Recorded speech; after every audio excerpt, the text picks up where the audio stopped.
can take your mess and turn it into a ministry. God can take your mess and turn it into a ministry. God can take your mess and turn it into a ministry. Turn it over to God. Thanks everybody for joining us with Just Breathe. And welcome back, Tiffany. We missed you. Good to be back. I'm glad to be back today, but it looks like you guys handled everything while I was gone. We tried. You did a great job. I was watching going, that's a good show. So just ladies, as a recap, Taylor Malone, my daughter, sent in this question and wanted to know, how can we as women successfully manage life as a Christian, wife, mother, and full-time employee?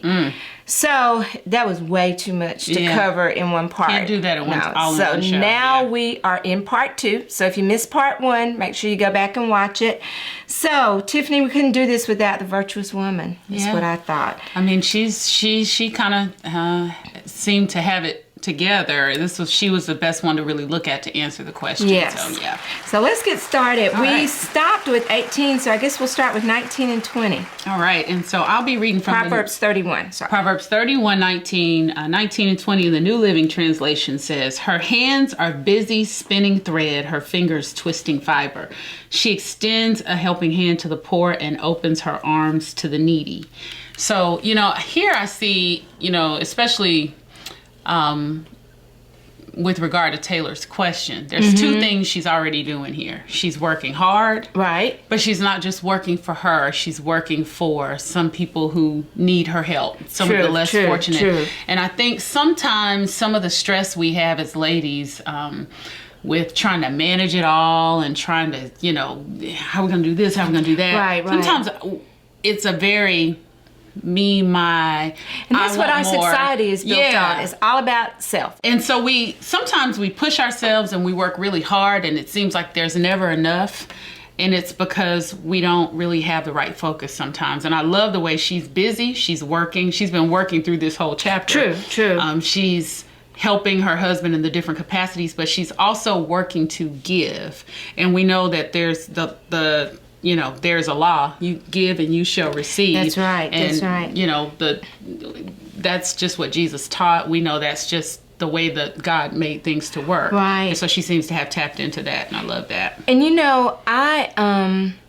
I'm guilty of this. When we have programs at church, I think about giving. When I see someone in need, I think about giving. But purposefully working and saying, I'm going to set aside this money that I earn to help give. this person, that's something I need to work on. And I think that's a good thing that the schools and colleges have focused in on, because they have to have so many community hours and so many hours doing this and that in the community and helping others in order to look good on their resumes. So I think we're a little behind the ball on that, on purposeful giving. And it doesn't have to always be so institutionalized. That's true. Giving. It doesn't have to be a program. It can be, because they're great programs. But it's like you said, if we look for opportunities to give, there's no telling what we'll see when we start changing our focus to look for that sort of thing. And that's a good way to glorify God and lead people to the church. I know Taylor was saying, and I thought this was awesome, they have an outreach program where it's with unwed mothers, young kids. They have gotten pregnant, and ladies from their church are meeting, and they're not only teaching them spiritually, but they're teaching them how to take care of the baby, what's expected, what postpartum is, and all about that the healthcare part of it too. So that goes back to Jesus. When you he satisfied the physical and the spiritual. So I think if we focus on that, we'll be the virtuous woman. All right. So let's go to verse 21. Verse 21, and I'm reading out of the Contemporary English Version. It says, her family has warm clothing, and so she doesn't worry when it snows. So this woman is vigilant and she's prepared. And this goes for physically and spiritually. We know our job as a Christian wife is to guide the home, or as a wife is to guide the home. So we know winter's coming. Yeah. It's like the Dave Ramsey thing. Yeah. You know, where he said, oh my gosh, it's cold outside. But we knew it was coming. It comes every year. Exactly. So we know winter's coming. So what are we doing to prepare our children? Are we giving them the Word of God? And ladies, the schools are so clever about sneaking that in.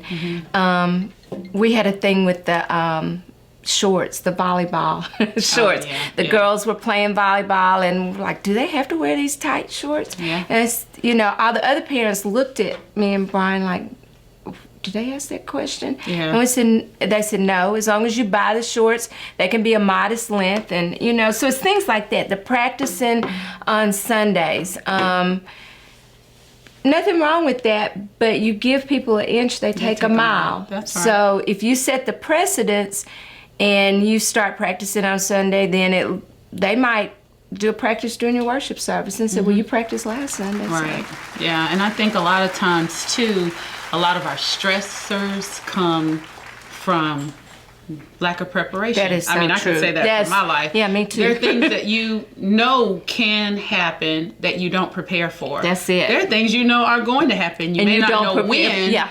but you don't prepare for them. I mean, our That's so tires are not going to run on our car true. forever. We're going to need new tires. But how many of us are really putting something back so when it's time for that, Yeah. we don't find ourselves in a stressed out position where we have to find $1,000 overnight. Right.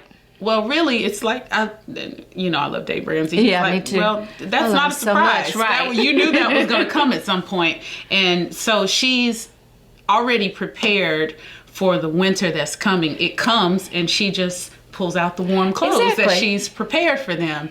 And how Gosh, that must prepared feel does that make so you feel? good. Just to know that, the bad time is coming, we're ready. And you're ready. And what is she? She's teaching her children. The same. The bad times don't have to get you. They don't have to kill you. They don't That's have good. to break you. You just have to be prepared for them. Don't you remember those times when you pull out the shoes to get the kids ready for And they church? can't wear them anymore? And they don't fit. You're like, Yeah. I can't believe these shoes don't fit. Did And that you not get happen so like mad. every Sunday? Yes. There was a point, my daughter was like, are you growing every Sunday? Gosh. But it's the preparation, and I don't know, it's that goes so far. It goes so far in Because every aspect. Every aspect and of you'd be life. surprised, and I know you can relate to this, but there have been periods of time in my life where I have lived literally on a regular basis on the edge just from not preparing in advance. Yeah. And at some point, maybe you catch it just in time and you dodge that bullet. But at some point, like, you run out of road. Yeah, exactly. And the bridge is out, then and you're you're like, okay, this is it. well, I knew that was coming, and it doesn't have to be, and that's a She's a powerful lesson. very good example of that. Yeah. Okay, what you got for 22? 22 says she makes her own bedspreads. She dresses in fine linen and purple gowns. And so one thing I love about the Virtuous woman, she is so multidimensional. I like We're very that. bad, to me, societally in the church or wherever, about just slapping one label on You're people. right. You're right.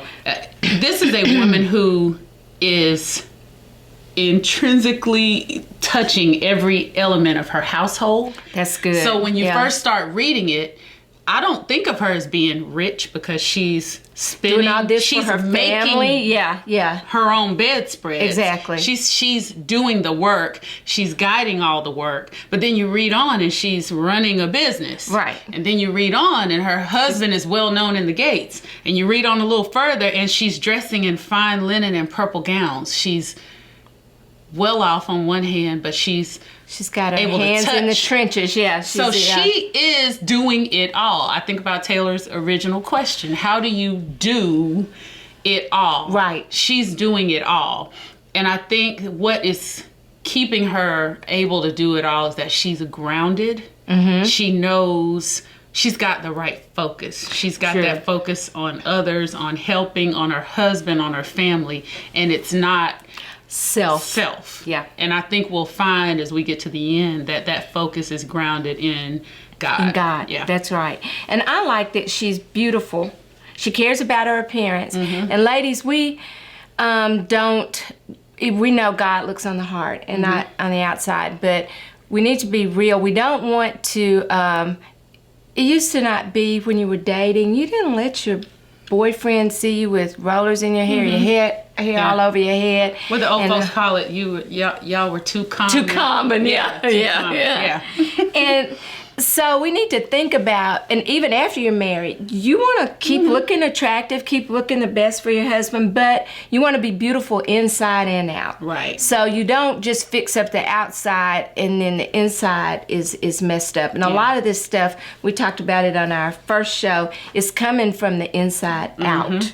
And it's balance. She's not so concerned about her fine linen and purple gowns that she's not giving it to the poor. Right. She's not so wrapped up in makeup tutorials that she didn't make her bed linen. Exactly. She's not so much making her bed linens that she walks out of the house looking like she just, exactly. fixed a tornado. Exactly. Going to the grocery store. Right. She's got things in moderation.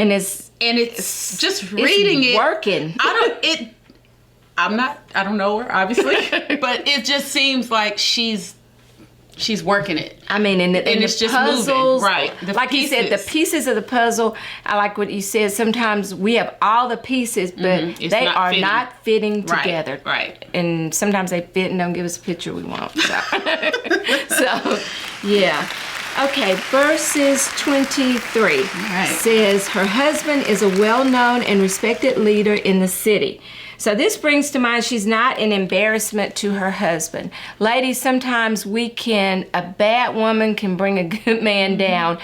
We can mess up our husband's ministry. So we've got to carry ourselves right, and so he will be respected. If you don't respect your husband and you're out dogging him out and talking to him any kind of way, how do you think he's going to have the respect of others? So, and I kind of think, even looking at what he is and how well known he is, she's got to be a part of that. He would not be well known and a civic leader were it not for something she's doing. That's true. At least not long term. And you see that. That the pieces they complement each other. Good, so reading all about her, it's not a shock when you get here and you read about her husband. That's good. That's good. What you got for 24? Yeah, it says she makes belted linen garments and sashes to sell to the merchants. And so, surprise, she's resourceful. I mean, she's like the bomb. But and one thing I noticed right here, we were talking about earlier, sewing, making things. That keeps coming back. She knows how to do. She's taken that. She sells to the merchant. So she's making, she's got a business that she's doing with it. She's making her own bed linens and her own purple and fine linen dresses. She's making it and using it for herself, and she's keeping her kids' clothes warm for the winter. She's using it for her family, and she's also making things and giving to the poor. And so she's taken that talent that she has, and she has used it in all these different areas of our lives. And sometimes makes me think, if we just don't even really look as hard inward to see what has God given or placed in us that we can be using in all those areas. Because sometimes, I just wish I had more. I just don't know. No, you've got something. Right. Are you being resourceful with it? She took the little bit she had, and she was working it in every area. That's good. Yeah. And I think, who was that? That was God that asked Moses and Aaron, what is that in thine hand? It didn't look like it was anything the rod, but when they used it, the rod and the staff, it was a powerful weapon. So when you give your little bit to God, it just shows what you can do with it. Yep. So next we've got verses 25 through 29. It says, she is strong and graceful, as well as cheerful about the future. Her works are sensible, and her advice is thoughtful. She takes good care of her family and is never lazy.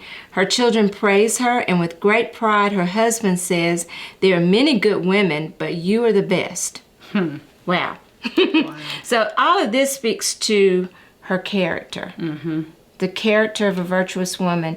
When you've got all of these things, and what I like is it says she's strong yet graceful.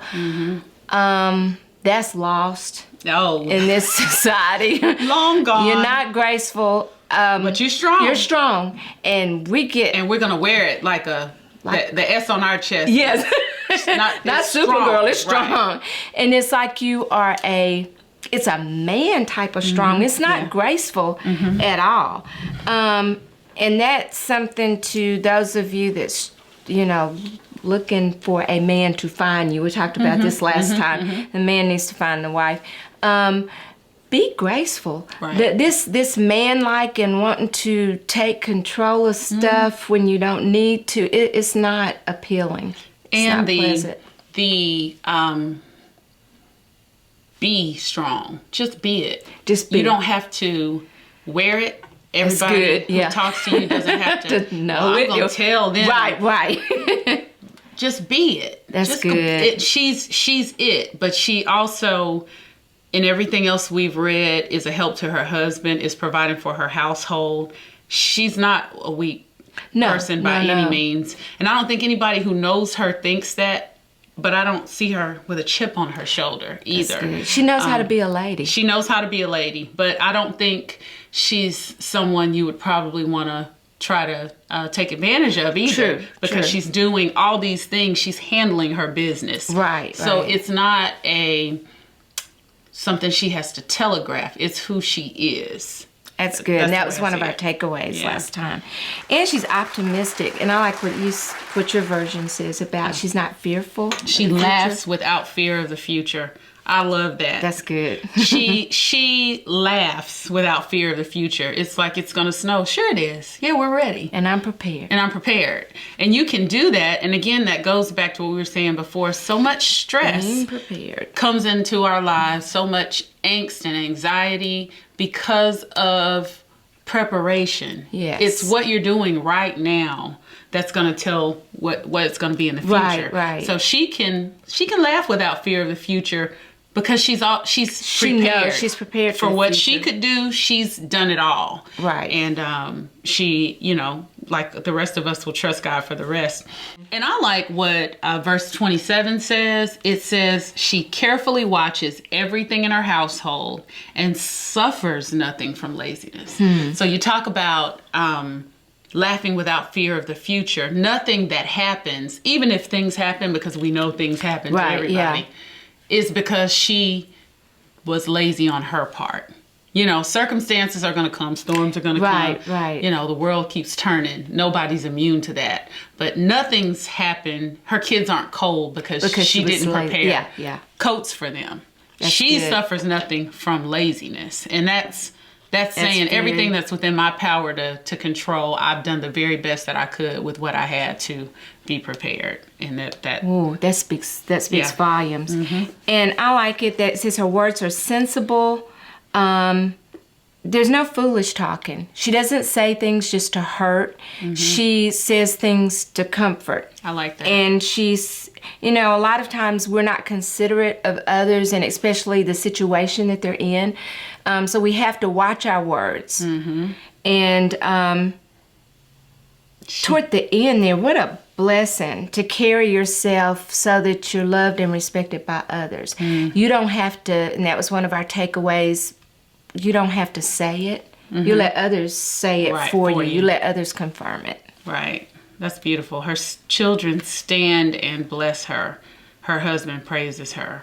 Who wouldn't? After all of this. Right. Yeah. And when you think back on if this is your mother or whatever the case, and you have your own family and you start to realize what it takes to be prepared for the winter. You start to realize what it takes to help your husband and run a business. And then you say, oh my goodness, my mom was doing all that. This. Yeah. It's kind of like Taylor's question. Exactly. How do you do all this? And then you have an appreciation for what you had. For the effort. That's a beautiful thing. And Tiffany, I think 30 and 31 sums it up. Yeah, these are two that we probably know, often quoted, but I think it's good. It says, charm is deceptive and beauty does not last, but a woman who fears the Lord will be greatly praised. Reward her for all she has done and let her deeds publicly declare her praise. And I love that because it says, let her deeds publicly declare her praise. And we know from the beginning of this chapter, this is a son really reflecting on his mother. Right. And you know, kind of like what we just talked about knowing when you're grown and you're an adult, what all it takes. When you look back and say, my mom she was that woman. Yes. You know, he is able to say, wow. And that's what these last two are.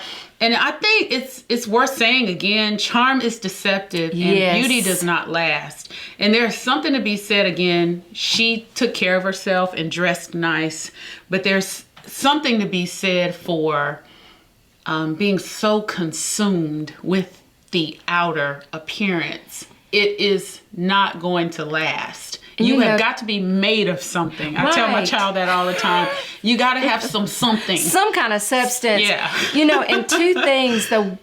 You can find the most beautiful person, and when you start talking to them, if there's nothing up there, nobody's home. It's bad. And if all these curse words are coming out of their mouth, it just diminishes. Mm-hmm. You know, and ladies, sometimes it's not the curse words, and you might have something up there, but you're just still not speaking appropriately. All of this, the loudness, just really coming off with the edge to where it's almost like a man. Mm-hmm. That's not what this virtuous woman was. Yeah. She was graceful. She was. And to the point that when he describes her at the end, what he really praises is that she feared the Lord. And so I that's noticed, what it's all about. And I noticed as we were reading through, it talked a lot about her deeds, and she was a good person. She did this, she fed the poor, she was a good mother, she was a good wife. But then we get down to the end and he sums up, and she's a woman of God. She's a woman of God. And I love that. That just brings it all together. So really talking about Taylor's question, how do you do it all? You know, we talked in our first episode about sometimes we need to take a fresh look at what all we are trying to do. True. And I think, again, even when you peel that piece of the onion back, the lens you view that through is, who am I? What are my core values? Why am I? What is under it all? Is it, I am a child of God, I fear the Lord, and is he guiding all these decisions, or are they self-motivated, focused? Yeah. And so when you get that layer right there, then you can start building on it. And she is an example that you can do it all if you fear the Lord. That's kind of what I take from it. That's very good. And we said the key word, takeaways. We will be back in a moment. All right. I love the fact that the church TV network gives us another outlet versus what's going on with your regular networks or cable television. It just gives you a better vantage point on what life is truly about. It keeps it in perspective, and it keeps it grounded spiritually as well, because that's really what it's all about. The other things out there just get you all off track, all off task, and what your focus should be in life anyway. Oh, when we have company, we sit down, they turn on the network, and they play show and show and show after show, just giving them a different spiritual outlook on life regarding relationships, how to act, and then just how to grow spiritually. It's just the spirit is just completely different, and we can watch it for hours. And when I say hours, literally hours. When people come over, that's what we love to watch. That's what they love to play. I have the little bell at the, by the subscribe, the notification button. And when I see it, I get excited. I press it all the time. And I just love Church TV Network, honestly. The songs, I love the difference on there, Committed, and then they have all the songs. So on Sunday morning, you just get your mind set and go to Church TV Network. And I love it so much. I listen to most of the singing, and I still go back to the reality episodes every now and then, because that was my favorite. But I listen to most of the singing every day and all that. So we want y'all to like, comment, share, subscribe to the Church TV Network. Be Right Video Productions is an Alabama-based creative services provider that specializes in producing video content for individuals, organizations, and corporations. Through new partnerships with advertising agencies, Be Right Video Productions outreach is becoming global in scope. The company utilizes the latest audio-video technology to produce cost-efficient promotional, instructional, and original video content. Be Right Video Production services are targeted to several markets, including churches, television stations, corporations, advertising agencies, and individuals. Be Right Video Productions is a home-based business with a video and audio studio fully equipped with green screen, sound, and lighting. To mitigate costs, we contract with videographers as needed and rent supplemental video production equipment and studio space from local vendors, depending on the size of a client's project. We meet individually with clients at their homes, offices, or potential filming sites. The mission of Be Right Video Productions is to develop a relationship with our customers by providing uniquely tailored video production support and utilizing the increased gains in video production technology to fashion sophisticated, creative, morally sound content. Yeah, you know what time it is. Takeaways time. This is my favorite part of the show. Okay, our first takeaway, Tiffany, is to bless somebody else. Look purposefully to give to someone. Yeah. And I think that's a good takeaway. A lot of times we, like we said earlier, we don't purposefully look for someone else to bless as we're working. So we want to try this week if you just try to bless someone on purpose. I like that. I like that a lot. A takeaway that I want us to walk away with is, what have you done to prepare yourself and your family for winter? It's good. I think about the Virtuous woman, and one of the things that they really praised her for, she laughed without fear of the future. She didn't worry about winter coming because her family was prepared. And I want to challenge you guys to really think about that.